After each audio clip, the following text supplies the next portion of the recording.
Muchas gracias, señor presidente. Quiero hacer un breve resumen de lo que se ha tocado hoy, solo para fijar mis posiciones políticas sobre estos temas, sin afectar la conducción debida de la presidencia. Sobre el tema Hidroituango, totalmente de acuerdo con los colegas que han derivado este debate a una plenaria. Creo que no es pertinente, no lo era en este espacio. Creo que, sin embargo, sí hay preguntas por resolver. La catástrofe de Hidroituango, el riesgo enorme, no solamente para la infraestructura, para la economía nacional, para la seguridad del flujo energético, sino también ambiental y humanitario, como ha dicho el senador Temístocles, que toda obra de infraestructura afecta, para bien o para mal, a seres humanos. Qué bueno que recordó usted Salvajina.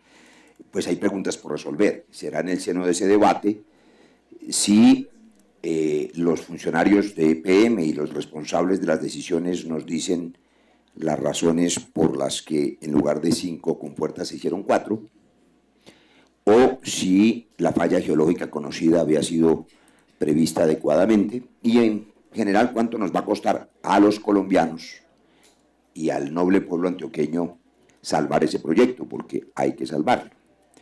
Entonces me sumo a esa propuesta de la senadora Rubí y de los demás de hacer eso en plenaria. Lo mismo me sumo a la solicitud de la senadora Paula Agudelo, del senador John Milton, ya considerada por la comisión, de revisar en el Plan Nacional de Desarrollo en la próxima sesión también el aspecto migratorio, humanitario y ambiental en ese Plan Nacional de Desarrollo, además de lo que tiene que ver con el tema de la paz. Coincido con el senador Roosevelt Rodríguez en acompañar la solicitud del Centro Carter a propósito de la sanción de la ley estatutaria de la JEP, haciendo esta precisión para quien quiera escucharla en los toldos de aquellos que piensan que objetar la ley o entrabarla o dilatarla daña a la JEP.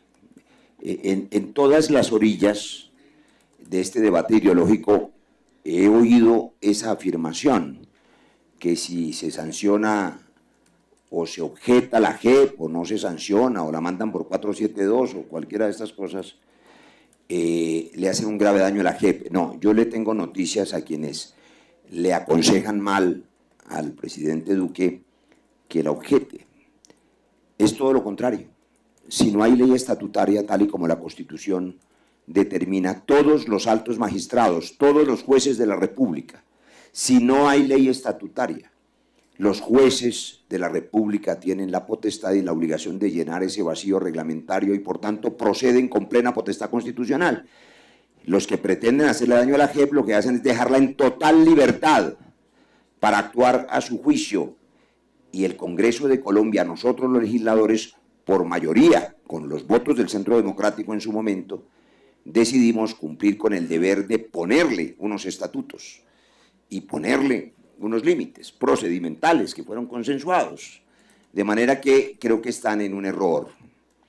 Me parece que lo mejor que puede ocurrir para la JEP, para el derecho a la verdad de las víctimas, para la obligación internacional de Colombia de sancionar a los responsables, a los máximos responsables de graves violaciones a los derechos humanos y de graves infracciones al derecho internacional humanitario, que es el caso del que se ocupa la JEP, exclusivamente frente a excombatientes.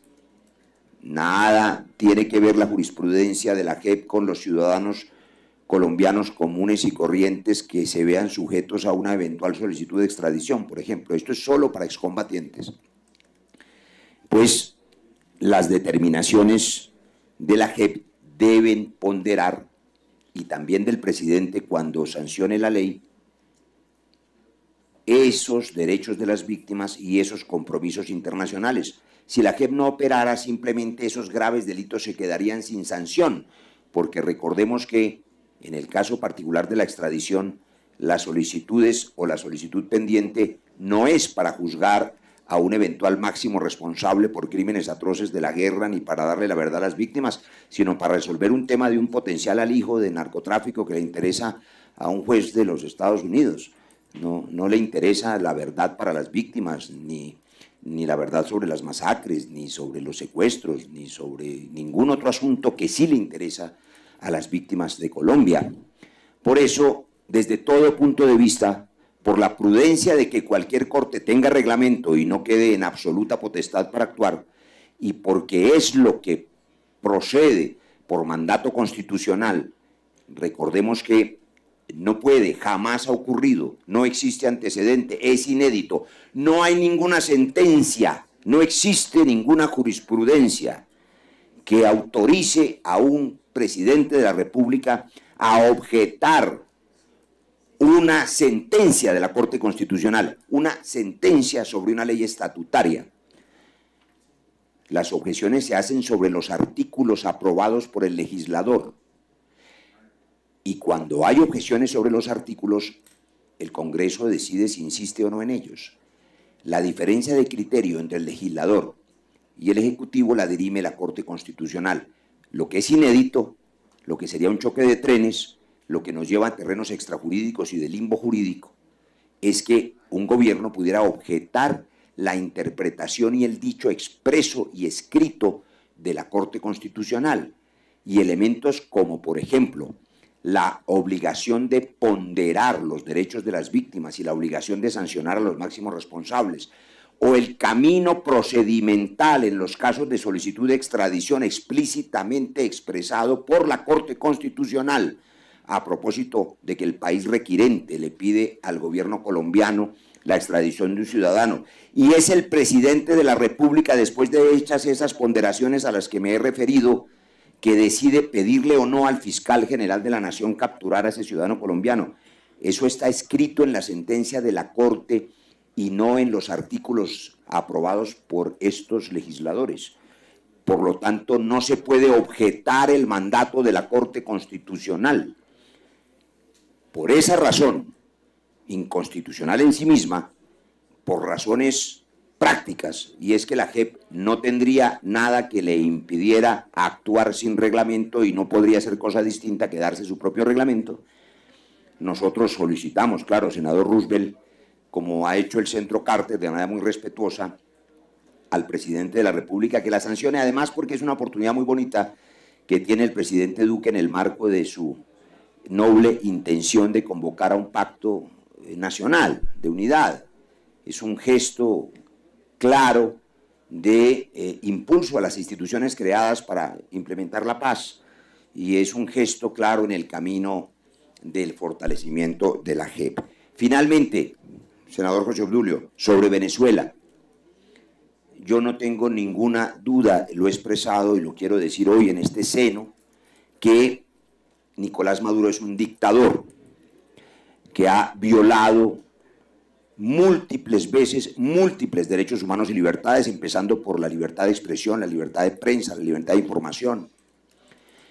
Y considero necesario para América Latina que cualquier dictadura libere a su pueblo y se recupere la democracia en ese país. Creo que los mecanismos multilaterales, siempre multilaterales de diplomacia internacional, para impulsar una transición democrática deben ser respaldados. Y creo que en ese camino la comunidad europea, la comunidad latinoamericana, incluido el presidente Iván Duque, han hecho un frente común en ese propósito multilateral diplomático para estimular esa transición democrática.